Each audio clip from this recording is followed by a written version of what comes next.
Ladies and gentlemen, as we speak today, most of the presidential candidates, or maybe those who are aspiring to be presidential candidates in Kenya, are basically talking about the challenges that have been shown by President William Ruto.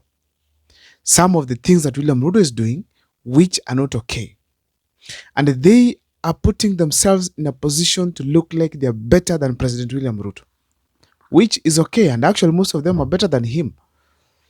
But now, the one most serious thing that people want from the aspirants is the delivery of services and respect to the rule of law. Because the abductions, the killings, illegal arrests, going against court orders, all those are against the rule of law. And the other thing it is now delivery of services where if SHA is not functioning, then the school funding models are not okay. Then we are not having doctors being paid. Then we are lacking the essential services in the country like water and other things. That means very well that service delivery is a problem. And now all these other presidential candidates are coming out to portray themselves as the leaders who can be better than President William Ruto. Well and good, and I agree with them. But they know themselves better. They know themselves better. In this case here, I want to talk about Dr. Stephen Kalonzo Musyoka. And I want to say this without any fear of contradiction. Delivery of services, we cannot expect from Kalonzo Musyoka. We cannot expect. And therefore, if Kalonzo Musyoka is genuinely wanting the best for this country, then he must step down and say someone tosha. And this someone must be someone who is able to deliver. Let's say David Maraga, or maybe let's talk of Dr. Freddy Matiang'i, Ndindi Nyoro, Irungu Kang'ata, or any other person, or maybe George Natembeya. Why am I saying so?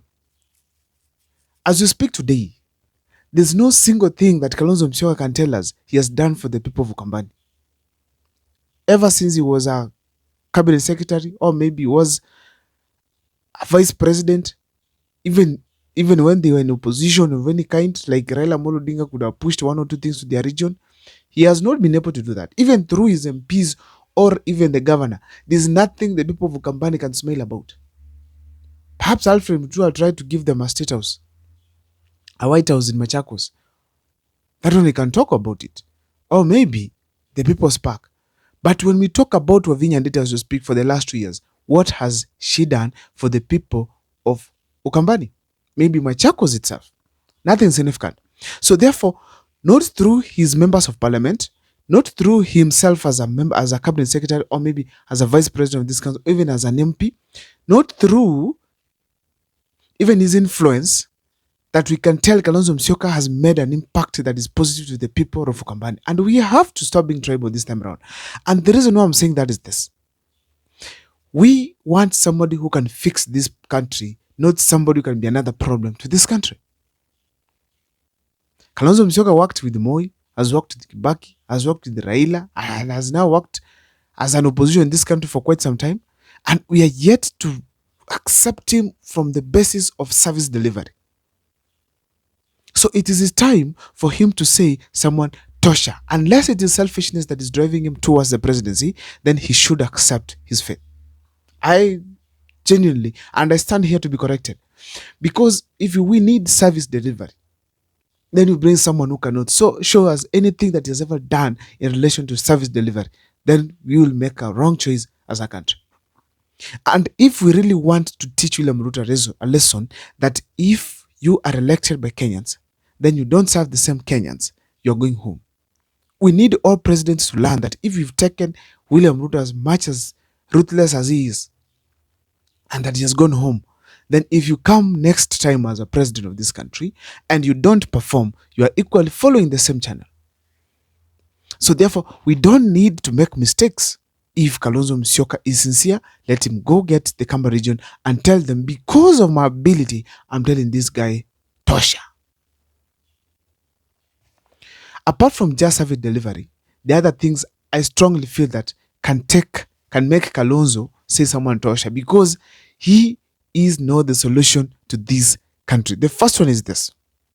First of all, he cannot run for president without someone backing him. He has no ground. He just has the 1.5 million votes from Ukambani region. He needs with the Uhuru Kenyatta to come in. He needs either someone, because he does not have a solid base. And the base is not lacking because there are no people who subscribe to him. It's because there's nothing to associate Kalonzo with the current expectations of Kenyans. People can't say we are bringing him to fix roads. He has been a good person. People are not bringing him to say that he has been good in this sector, so let us bring him so that at least we can have a slight change. No. So as a result, as we speak today, Kalonzo Musyoka does not have those numbers that he needs for him to go for presidency. And therefore, probably will be fumbling ahead there. And William Ruto will get a smooth move to the presidency again. Another thing, it is the fact that Kalonzo Musyoka, as we speak today, financially is not capable. We've seen in his rallies whatever he does. He is not capable. He needs to be financed. He has not sourced finance. Kalonzo cannot run the presidency without the finance. He's not that person who can go to a place and then people come to see Kalonzo Musyoka. No, he does not have a huge crowd of MPs despite the number of years he has been in power. So we can't expect him to come on board and attract crowds without money. And Kalonzo Musyoka does not have that ability to attract people without money. And actually, the money is not there. Other things, the popularity. People are yet to strongly feel that Kalonzo is the leader who can replace President William Ruto. I was talking to a friend of mine, and he told me that if it's Kalonzo we are fronting, then he rather votes for Ruto. You can see what you're talking about. People are talking about service delivery. When Ruto was campaigning, he could say, nilinyorosha agriculture, nikanyorosha high education, nikafanya kazi, Eldoret North. Now let's talk about Kalonzo Musyoka. Nothing to show. I've never heard something like when Kalonzo was in power, there's a dam that was brought to Kambani simply because Ukambani needs water. There's no dam that was brought. There was no dam that was constructed there. Another thing is that they have failed enough with Raila Amolo Odinga. They have failed enough twice as a running mate. Now again as a prime cabinet secretary. And they have not succeeded. What else do you expect from the same team? Raila Amolo Odinga was stronger than Kalonzo Musyoka and he lost. And now Kalonzo Musyoka, a weaker person to win? Never. Lastly, we want to get rid of this regime of Moi, where we had the people of Moi as the ones who are dominating this country, because we are seeing where we're heading to. Everyone who comes in power, they keep on doing the worst things. Kibaki was better. Uhuru was not more than Kibaki. And then now Ruto was worse than Uhuru. Now, what do we expect from Kalonzo Musyoka?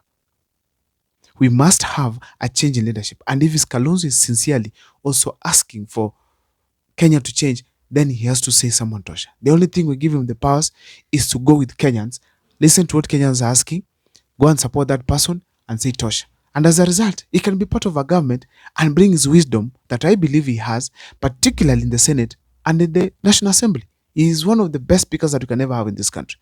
I don't know what's your take from the comment section. Please let me see what you have in mind. My name is Abel Mukwa. See you next time for more videos.